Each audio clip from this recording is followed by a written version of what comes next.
o que você gostaria, se você pensaria em congelar o óvulo, se você tinha esse desejo de ser mãe, né? E aí a Isso. gente acabou marcando a cirurgia, operando você, e aí depois você falou, vou passar com o doutor Ricardo e vou congelar meus óvulos, né? Isso, foi esse processo.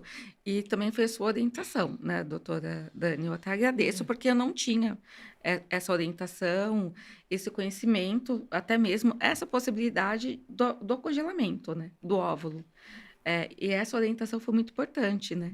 Mudou a minha vida e hoje, graças a Ficamos Deus, muito felizes. e hoje, graças a Deus, eu tô grávida Olha lá. aqui, Aí, ó. ó, de Aí, que 29 beleza. semanas. Isso.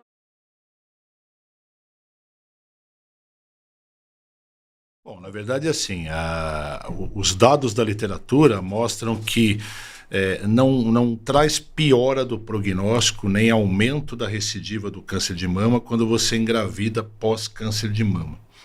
E aí você tem dois cenários, né? A paciente que é receptor hormonal negativo, ou seja, um câncer que popularmente é conhecido como não hormonal, é um câncer mais grave. Não existem dados na literatura para prazo. Você fala assim, é preciso esperar tanto tempo nesse tipo de tumor, mas é de bom tom esperar pelo menos uns 2 anos, porque é um tumor que recidiva muito, que volta muito, então é preciso aguardar até os efeitos da quimioterapia. E até porque essas mulheres fazem também tratamentos como imunoterapia e outros aí que precisa esperar um tempo, né? E você tem a outra situação, né, Dani, que são os tumores receptores hormonais positivos, né? Isso tem um complicador, porque elas fazem aquela hormonioterapia, seja com tamoxifeno e com anastrozol, por E é exemplo. uma coisa Aí que a tem gente vê no dia a dia bastante. Quando você fala em receber um óvulo de uma outra pessoa, de uma outra mulher, no começo é um impacto, né? A pessoa fica meio, mas o que a gente percebe, a gente sempre orienta, olha, A vontade de ser mãe é maior. Né? isso, vai para casa, estuda um pouco sobre o processo. Hoje a gente tem coisas muito interessantes sobre epigenética, as mudanças que esse embrião, teoricamente, que não foi originado pelo óvulo dela, tem as suas transformações dentro do ventre dela, do útero dessa mulher. Então, as características, sabe? E vai se construindo um laço importante. Então, hoje a gente tem bancos de óvulos extremamente gabaritados no país, do qual a gente pode recorrer caso a gente precise utilizar uma ovorecepção. Agora, a quimioterapia prejudica mesmo, né, cara? Independente da faixa etária, né? Porque a gente tem que achar assim, 25 anos, tô tranquila, meu ovário é novinho, mas prejudica mesmo, né? Agora, elencando as dúvidas que a gente recebe no consultório. Quando você vai fazer uma fertilização assistida, chegando nesse ponto aí que pode fazer, você tem que fazer um estímulo hormonal. Né? A dúvida da paciente é, poxa, eu estou com câncer, vou fazer um estímulo hormonal. Explica direitinho como que é esse estímulo hormonal e quanto tempo ele dura. Então, na verdade, assim, em média, os estímulos duram de 8 a 10 dias. Então, assim, primeiro é muito curto, né? Vai existir esse medo a princípio do paciente, ele tem um diagnóstico de câncer de mama e todo mundo está ligado nessa coisa que o câncer de mama tem uma ligação com a parte hormonal, tal, então gera um pouco de receio, uma certa ansiedade. Primeira coisa, assim, é um tiro, é um pulso hormonal, né? E a gente vai elevar a taxa hormonal, mas você vai levar a taxa hormonal de 8 a 10 dias. Assim que você aspirar os folículos, os hormônios vão cair absurdamente. E vai fazer uma proteção mamária, se esse for o medo do paciente. Mas o que a gente tem observado é que isso não impacta em nada no segmento da doença. Exato, e a literatura é muito clara nisso, né? Não aumenta risco de piorar o tumor, de ter metástase. Então, assim, para a mulher que quer fazer isso, que quer preservar, pode fazer com absoluta tranquilidade. Mas e também pode, por exemplo, a paciente que chega a você com uma cirurgia marcada, ela pode operar e fazer logo depois da cirurgia. O que eu vejo bastante, que eu acho que cabe aqui a gente falar um pouquinho primeiro a gente está falando de pacientes com diagnóstico de câncer de mama jovens, né? Que o impacto para a pessoa já é algo muito pesado. Acho que hoje, com os dados que a gente está tendo da literatura, que a gravidez não vai piorar na grande maioria dos casos da doença, tudo, Eu acho que quando você oferece a essa paciente a chance ou a oportunidade que talvez ela vai ter de conseguir constituir sua prole, eu acho que no meio desse avalanche que a pessoa tem já nesse momento, eu acho que é uma luz que aparece ali no fim do túnel. A gente não vai fazer a plástica da outra mama, então vai precisar de mais um tempo cirúrgico. Então, o expansor é mais seguro. Então, é uma segunda opção, mas a gente tem sempre que pensar nisso, estar preparado, falar com a paciente, mesmo que às vezes ela não gostaria de usar o expansor, já ouvi falar, mas eu acho que tem que ser colocado na mesa essa opção para ela. É um passo intermediário, né? Agora, eu coloquei o expansor. Com quanto tempo eu posso trocar esse expansor por uma prótese definitiva? A ideia é que, assim, fazendo a radioterapia, a gente tem um prazo em torno de 6 meses, no mínimo, para fazer essa troca. Porque a radioterapia sempre prejudica um pouquinho mais o padrão de cicatrização, aumenta o risco de infecção, então a gente dá esse time maior. Não é apropriada para receber uma prótese. Exato. Talvez essa paciente irradiada seja uma das grandes indicações disso, né? Porque é um local difícil de você manipular, né? Eu queria te perguntar uma coisa, da paciente que você escolheu fazer um retalho, né?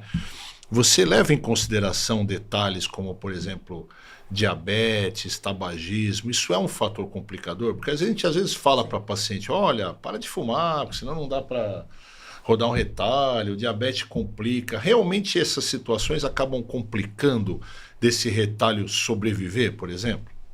Sim, eu acho que assim como qualquer cirurgia plástica que nós fazemos, estética, existem fatores que contraindicam, talvez relativamente, essas cirurgias. E aí tudo que dá para evitar, parar de fumar, perder peso, o controle melhor do diabetes, pressão, algumas doenças autoimunes, todo esse controle, na verdade, é ideal para que se faça essas cirurgias maiores. Porque a complicação dessas cirurgias normalmente é muito maior, porque pode complicar essa área que doou esse retalho, né? Tanto as costas como o abdômen. Então a gente tem que ter muito mais cuidado nesses casos. E assim, uma coisa que a grande preocupação das mulheres, que elas perguntam muito pra gente, é o mamilo, né? Sim. Então, infelizmente, existem cirurgias, pode até ser um quadrante, quando o tumor é mais central, delas perderem o complexo areolo-papilar. E a reconstrução desse complexo? Hoje, o que a gente chama de mamilo ou papila, na maioria das vezes a gente faz com cirurgia. Então, nós podemos fazer um retalho local, com a própria pele local, ou até pegar um pedaço do outro mamilo e colocar na mama que foi retirado o mamilo. E a areola, propriamente dita, hoje nós evitamos cirurgias. O que antes nós fazíamos, pegar pele de algum outro local que tivesse uma cor diferente e colocássemos como enxerto, hoje nós temos evitados. Hoje é a tatuagem ou micropigmentação, que é muito mais tranquilo, que não dá nada de sequela. Muito bom, né? Fica muito bom, fica muito parecido com o outro lado. Você até acaba caprichando na pigmentação do outro lado para deixar tudo mais parecido, né? Que quer fazer reconstrução mamária e tem medo. O que você diria para ela hoje? Eu falo para os pacientes, eu gosto de paciente que tem medo. Porque excesso de coragem vai fazer ela buscar essa cirurgia em qualquer lugar, certo? Então, assim, ter medo, não pavor, assim, eu acho interessante. E aí a ideia é que ela fala, primeiro, busca a conversa com algum especialista em reconstrução. Ele vai te passar como pode ser feito, os riscos, os benefícios, vai te mostrar foto, alguns casos. E se você não criar a coragem, você não tiver medo, não tem problema nenhum, não precisa fazer. Mas a ideia é que você o primeiro passo é procurar um especialista em reconstrução. Daí você começa a pensar, vou fazer ou não vou fazer. Exato, e aqueles guidelines de qualidade de vida, né? O quanto que a mulher se enxerga, as notas maiores foi quando o desejo partiu dela, né? Não quando foi uma imposição médica, né? Quando o desejo parte da paciente, e a gente brinca às vezes que às vezes a paciente vem no retorno, você olha para ela, Você enxerga, às vezes, alguma coisa que podia ser melhor, mas ela está achando ótimo, né? Então, assim, Ela às vezes tá não precisa feliz, mexer, ela está quem- feliz com aquele resultado, né? E até trabalhos de quimioterapia, menos anemia, menos náusea, menos efeitos colaterais de radioterapia, de químio nos pacientes que fizeram reconstrução. O poder que a autoestima tem é uma coisa que é subestimada pela gente, mas é muito forte, muito importante. E eu acho que procurar uma equipe, né, que tenha sintonia. Eu acho que o masto, o cirurgião plástico, eles têm que se conhecerem, saberem com que cada um trabalha, entendeu? Por isso que eu acho que é importante, quando a gente às vezes brinca, né, que a gente vai fazer com a nossa equipe, porque a gente já conhece, a gente já conversa. Então, é ter uma equipe em sintonia. Eu acho que isso ajuda Com bastante certeza. também. Lindo.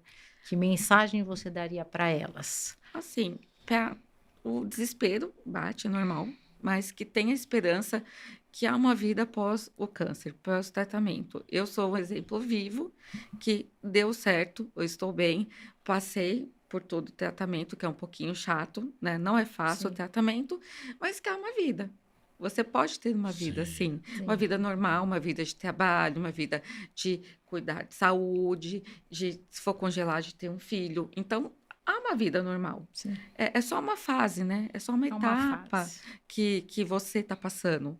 E que, acredite, realmente é verdade. Eu sou um caso aqui vivo. Eu tive em 2021, estamos em 2025, venci a doença, fiz o tratamento até eu poder ser liberada, fui liberada e eu estou grávida. Então, há esperança, né?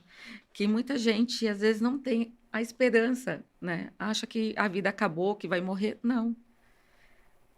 Deus dá uma nova vida para as pessoas, A né? gente pode dizer, eu sei que é uma frase difícil de dizer, mas a gente pode dizer que de repente o câncer, às vezes, eu sei que no momento do diagnóstico não, mas depois tornou sua vida melhor. Sim, eu posso dizer que sim, porque você começa a olhar as pessoas, as situações, o mundo com outro olhar, sabe? Valorizar outras coisas, não isso, se isso. importar Escala com de pequenas valores. coisas. Sim. Muda completamente, né? Algumas coisas que te irritavam já não te irritam mais. Você fala assim, não, não vale a pena, né? Sim. E você convive realmente, a convivência ela muda. Assim, da água para o vinho. Eu posso dizer, pelo menos no meu caso, né? Eu acho que a gente consegue olhar até mesmo as outras. Eu tinha compaixão com os outros pacientes quando eu ia fazer quimioterapia. Falava, gente, olha, graças a Deus eu tô bem.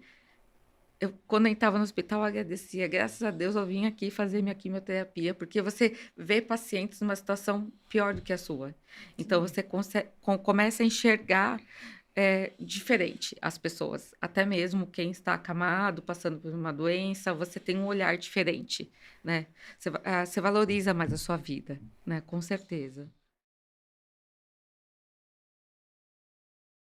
Vamos lá. São os 3 exames principais, efetivamente.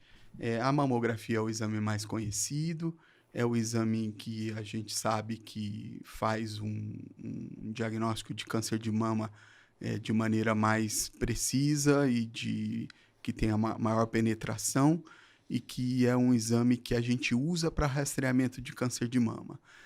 Porém, ele é um exame que ele só começa a ser feito a partir dos 40 anos. Então, antes disso, normalmente a gente, quando a paciente tem alguma queixa ou quando tem a necessidade de um outro exame, normalmente a gente faz um outro tipo de exame, que é a ultrassonografia. Se precisar, sim, a gente complementa com a mamografia e também com a ressonância magnética. A mamografia, basicamente, é o exame que a gente vai usar para fazer o rastreamento, que é para tentar descobrir o câncer de mama. O que seria o rastreamento, né? É um exame que é feito com a intenção de descobrir alguma coisa errada de uma maneira precoce, sem que a paciente tenha sintomas. Ou seja, ela vai fazer esse exame para ver se está tudo bem ou se naquele exame tem algum achado que possa ser relacionado a um nódulo suspeito ou uma alteração suspeita para câncer de mama. Então, esse exame ele é feito a partir dos 40 anos. Normalmente, no Brasil, até um tempo atrás, ele era feito a partir dos 50 e de maneira bienal, ou seja, de 2 em 2 anos. Hoje em dia, a gente já conseguiu que fosse aprovado, né, pelo Ministério da Saúde, que o exame pode começar a partir dos 40. A gente tem uma população entre 40 e 50 anos, principalmente no Brasil e nos estados do Sudeste, que tem uma taxa de incidência de câncer de mama muito alta nesse tipo de população. Então, com certeza, vamos ter um ganho grande com essas pacientes iniciando a partir dos 40 anos. E esse é o exame principal para se fazer o diagnóstico precoce do câncer de mama. Eu queria complementar contigo. Então, assim, tem surgido, Flávio, alguns exames novos, principalmente acoplado à mamografia, à tomossíntese, que tentam evitar que você tenha que fazer outros exames. E tem a mamografia contrastada, que, até pelo aspecto que você falou, de preço, dificuldade e até de fobia que a paciente tem de entrar no tubo, tenta prometer aí substituir a ressonância. Você acha que a tomossíntese agrega bastante? A gente sabe que no SUS não tem, quase, né? A gente tem nos laboratórios privados, e a mamografia contrastada também tem o lance do contraste, mas de repente ela pode até substituir, né, a ressonância em parte ou não. E você consegue ver nódulos menores na tomossíntese, por exemplo, que às vezes tem uma certa dificuldade numa mamografia normal? Então, a tomossíntese, ela é realmente um complemento da mamografia. É um exame que ele vai te produzir mais imagens, ou seja, você vai fazer cortes como se fossem cortes tomográficos, vários cortes de 1 milímetro cada um, e vai te possibilitar fazer uma avaliação como se fosse uma tomografia da mama, e você vai ter muito ganho com isso, independendo do tipo de mama e do tipo de ganho que você vai ter. Ele, nos trabalhos que vêm sido demonstrados, ele aumenta, sim, o poder de fazer detecção do câncer de mama, tá? Principalmente em mamas que a gente chama de heterogeneamente densas, que são aquelas mamas mais glandulares e que tem um tecido bastante heterogêneo. Então, ali a tomossíntese vai agregar. Então, ela vai fazer mais diagnóstico e ela vai diminuir o número de reconvocações, que é um caso bem chatinho da mamografia, que é uma realidade chata da mamografia, que é quando a gente tem que reconvocar uma paciente para fazer mais imagens. Normalmente as pacientes ficam bastante preocupadas e ansiosas, com razão, né? E a tomossíntese vai diminuir muito isso aí. A tomossíntese, ela tem sido agregada aos mamógrafos e tem sido uma substituição da mamografia normal, porque ela faz como se fosse uma mamografia normal, mas também faz essa avaliação tridimensional ou Deve ser o futuro de tomografia.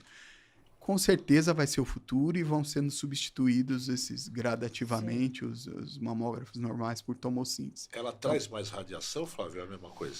Olha, excelente pergunta. Ela traz um pouco mais de radiação, sim. Se a gente for falar em radiação de mama, isso é uma coisa que também preocupa bastante as pacientes.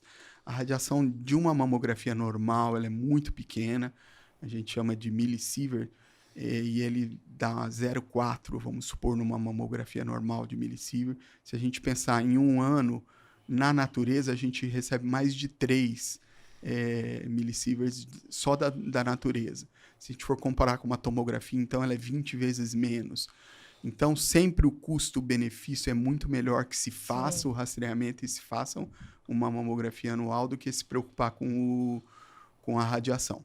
A radiação da tomossíntese é um pouco maior, depende de como que você vai fazer. Ela pode ser de 25% a 50% maior. Ela ainda está em níveis que vale super a pena você fazer.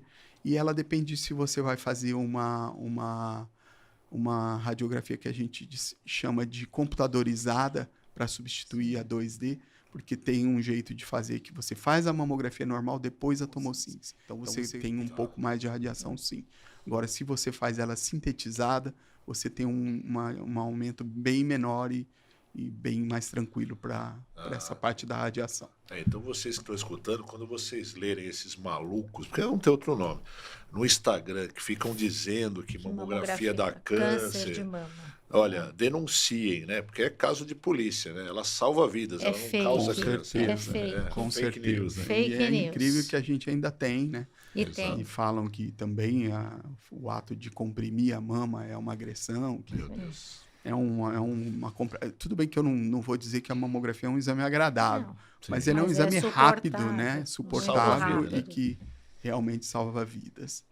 Com relação à mamografia contrastada, ela é um exame que também exige que se faça a injeção do contraste, e o contraste da mamografia contrastada, ele é iodado, então ele tem um pouquinho mais de reação e um pouquinho mais de gente que tem alergia a esse tipo de contraste, mas ele é um exame que também dá uma avaliação interessante, parecida com a da ressonância magnética, com números parecidos de detecção ou de imagens parecidas com a ressonância magnética.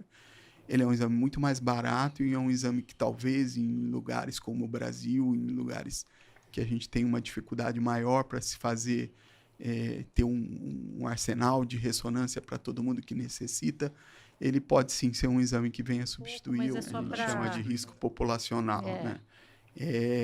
Essas pacientes, normalmente com 40 anos, a gente começaria a fazer o rastreamento dela, faria uma mamografia anual a partir dos 40 anos.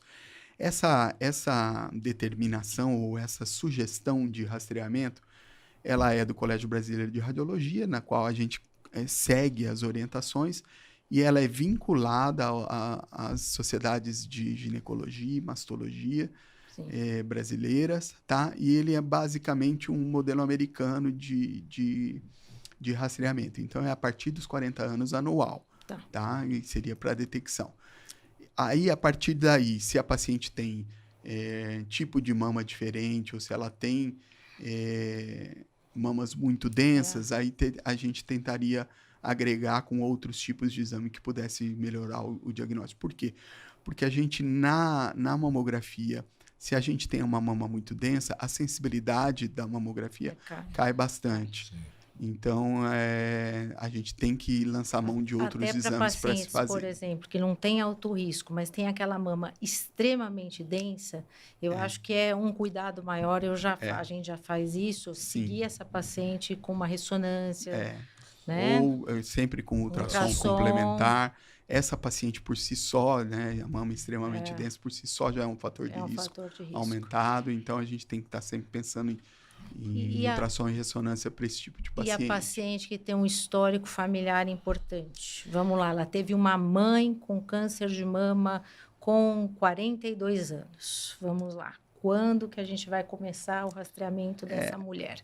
Normalmente, a gente preconiza começar com 10 anos antes da data do diagnóstico do parente próximo, seja mãe ou irmã, que seriam os mais próximos, tá?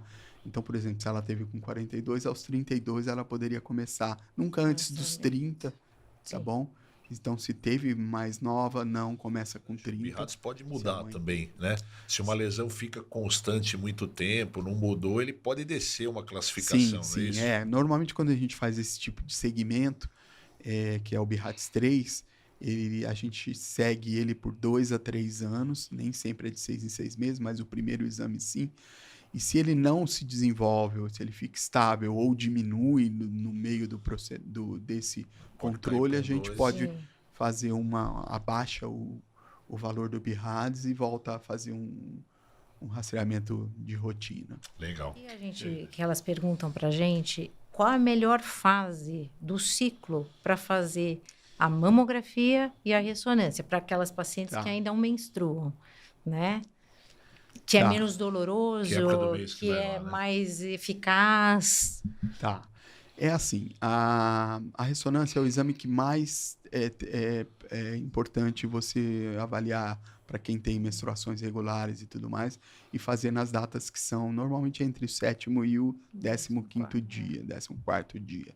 Tá? Porque os níveis hormonais estão os hormonais, então aquela que a gente chama de realce de fundo, ou seja, quando você injeta o contraste, porque a ressonância, é até legal a gente falar isso, a ressonância, ela também vê se tem nódulos, calcificações, ela não faz o tipo de diagnóstico, mas basicamente uma ressonância para se fazer diagnóstico de câncer de mama, ela vai se basear na injeção do contraste e aonde aquele contraste está se impregnando. Sim. Então, é onde a gente chama de realce, é onde estão acontecendo esses realces depois que se injeta o contraste.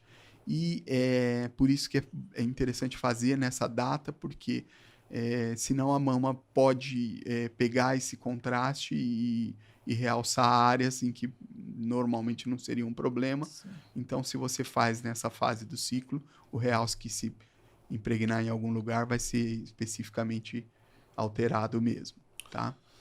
A mamografia também é interessante de se fazer logo depois do ciclo menstrual, porque a sua mama vai estar menos dolorida, você vai suportar melhor a compressão do que quando você está numa fase pré-menstrual, por exemplo. Porém, a mamografia não vai ter diferença no diagnóstico ou nos achados se você Na fizer em fase. qualquer data do ciclo, tá? Isso é importante saber. E a Tá. prótese, Flávio?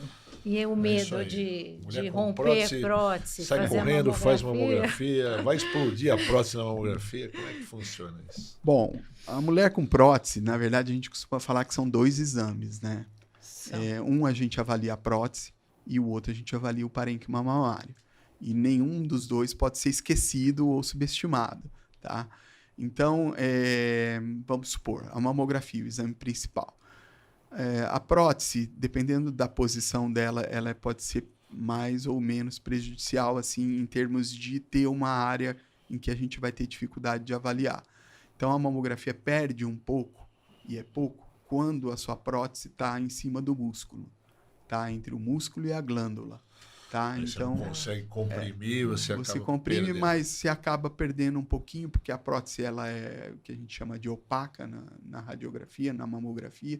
Então, ela impede que a sua visualização do tecido atrás dela seja efetiva. Tanto que a gente discutiu aqui da importância da imagem para o diagnóstico precoce, e a gente tem um dado que saiu do IBGE, do Ministério da Saúde, que só 30% do instalado para fazer mamografia no país é utilizado. É uma pena, né, Flávio? É uma pena. Realmente a gente não tem políticas definidas, né, de rastreamento. Então eu costumo dizer que a gente tem algumas ilhas, né, de excelência ou de rastreamento que seriam razoáveis, tá? Hoje em dia, quem tem acesso à medicina de convênio, à medicina particular, ela acaba fazendo esses rastreamentos de uma maneira mais precisa. Por quê? Porque ela tem uma assistência melhor, ela tem um médico que ela vai todo ano, Sim. esse médico pede todos os exames para ela, Todos então essa os paciente exames. tem uma chance maior de se fazer um diagnóstico precoce, e a gente sabe que o diagnóstico precoce vai poder Salva fazer uma vidas. diferenciação grande, salvar vidas e de melhorar muito o tipo de tratamento ou o tratamento que ela vai fazer, né? Fora isso, a gente tem alguns locais, às vezes a gente tem alguns bairros dentro de São Paulo, ou algumas cidades dentro de São Paulo, que fazem trabalhos interessantes, em que tem uma população que faz quase todo ano a mamografia. Então, a gente vê diferença nesses tipos de lugares, mas não temos uma política definida Em todo o Brasil. Não né? tem. para Infeliz- rastreamento, infelizmente. Você Infelizmente. sabe que até na diretoria da Regional São Paulo, a gente tem até um evento que a gente foi, e a gente descobriu, por exemplo, que a maioria das operadoras de saúde são planos empresariais, assim, pelo empregado que tem da empresa. E a gente descobriu que a mamografia não é obrigatória no exame periódico, por exemplo, trabalhista. Deveria ser. Aham. Poderia ser uma das políticas de Deveria sugestão, ser. a gente até Exato. sugeriu isso, mas mudar essa lei é uma coisa muito complicada, né? Porque verdade. espontaneamente parece que ninguém vai ter que criar um mecanismo Para para fazer. na Europa, onde a medicina é toda social, se a pessoa não faz o exame periódico, ela perde o direito ao Exato. tratamento, né? Deveria se instituir isso aqui, né? Eu acho que aí a educação seria interessante, as pacientes saberem que elas têm Exato. essa possibilidade, né? Por mais que ela não tenha acesso a exames mais particulares ou de convênio, ela sabe que tem no bairro dela algum lugar que faça mamografia, ela tem esse Sim. direito, né?